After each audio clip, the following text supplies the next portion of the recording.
And see, I mean, everyone seems to suggest be shutting down shops. You're going to be certainly reducing your floor space. You're going to be going for smaller formats. You're going to be fundamentally altering the way in which you look and feel into the future. But just going back to Evan's point on the two schools of thought, again, just to share some of our thinking around that, I think in terms of the pure play guys and the pure online players, I think the latter theory holds water.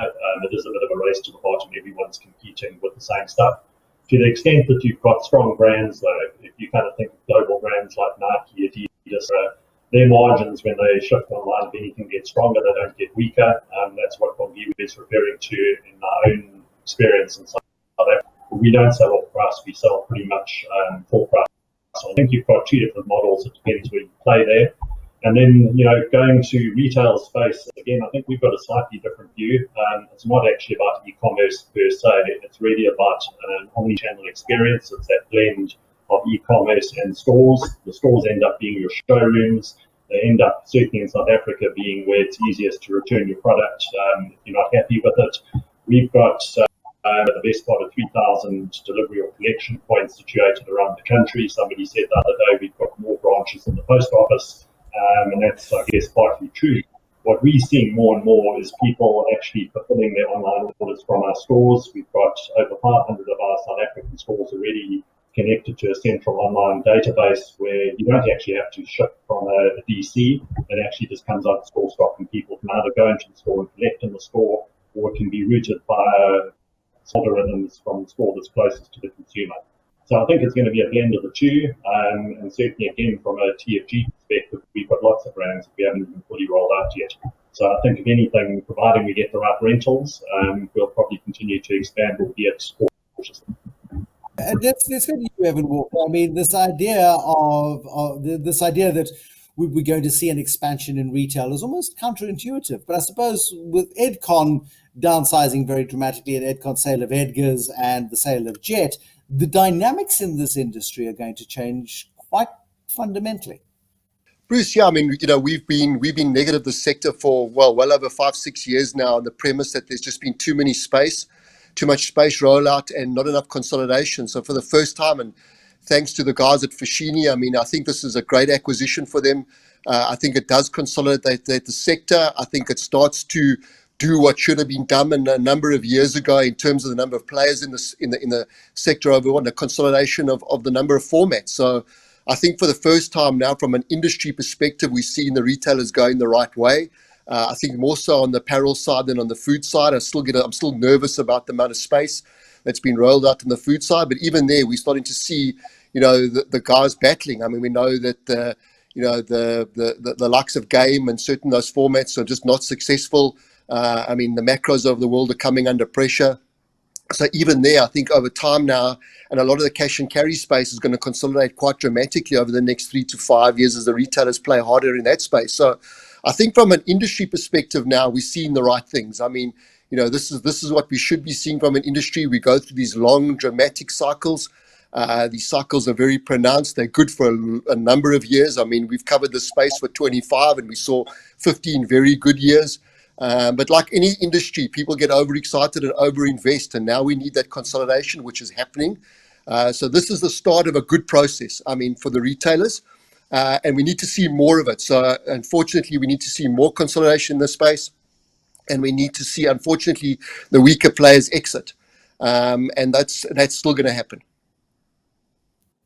But it does create an opportunity, doesn't it, Anthony? I mean, one talks to the likes of G.T. Pereira and Laurie Dippenaar and Paul Harris about what the most difficult time in their 40 years in business was. Surely 1987 must have been the hardest time in South African history, as South Africa went into a debt default and was 2 years after the Rubicon speech, and South Africa was effectively in a civil war, and there were bombs going off, and we were fighting the war in Angola that we should never have got involved in and couldn't afford, and it was an absolute shambles.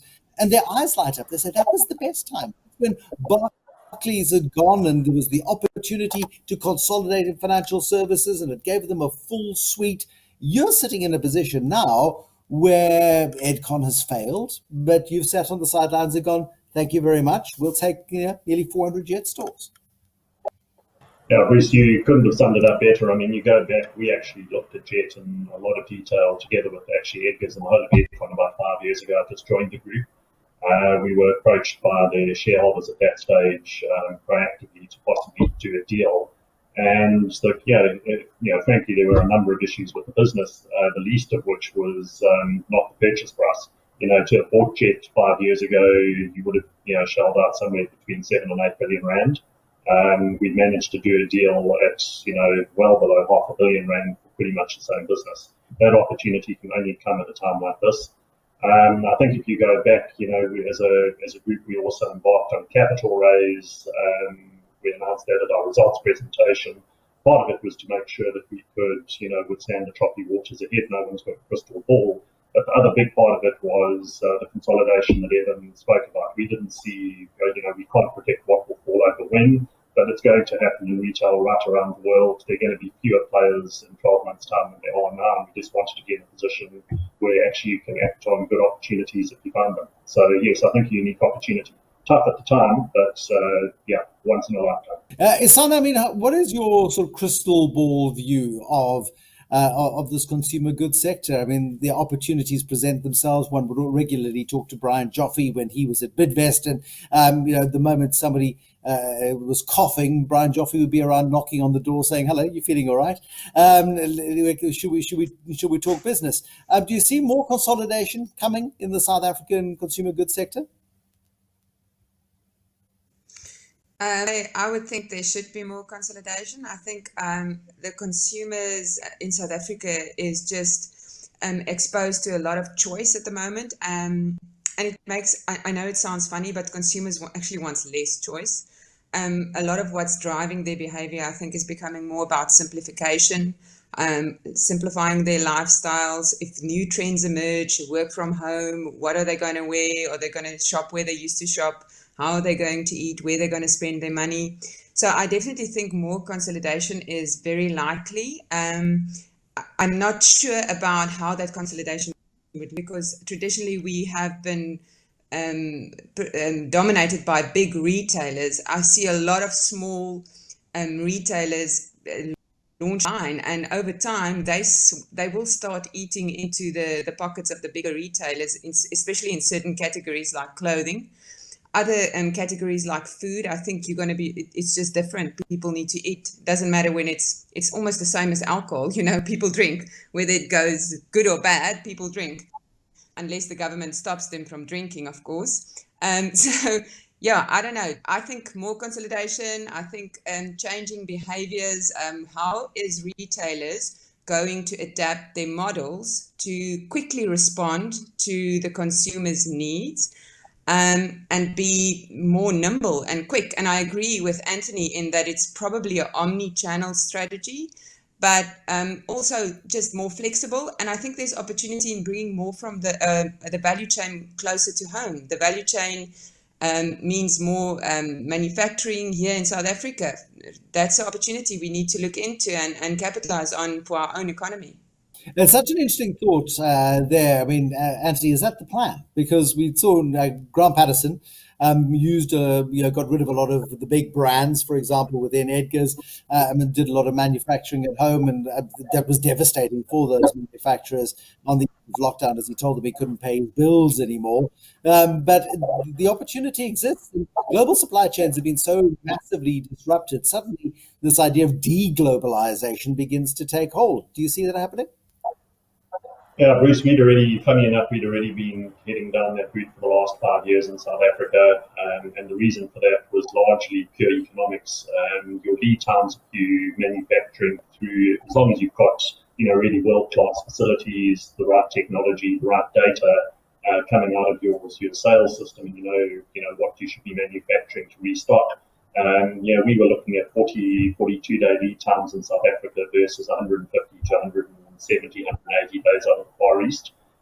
Your net result is you're taking far less fashion risk if you manufacture locally. You can make your decisions based on real-time data, and we were getting a better gross margin as a result. With COVID, it's become absolutely critically important. I don't think there's a single retailer in the world who can forecast December or January sales with any degree of accuracy now. We just really don't know where the consumer is going to be. We don't know if the virus comes back again, second, third wave. But there are just too many variables out there. If you don't localize, if you don't have a vertical supply chain, the reality is you're having to take big bets off of your out. And that wasn't sensible before COVID. It's certainly, it's not sensible now. So, we'd upped our local manufacturing by 30-40% over the last year. Pre-COVID, we were going to double our local manufacturing over the next 5 years. That probably accelerates to 2 or 3 years. Absolutely, I think we're going to go.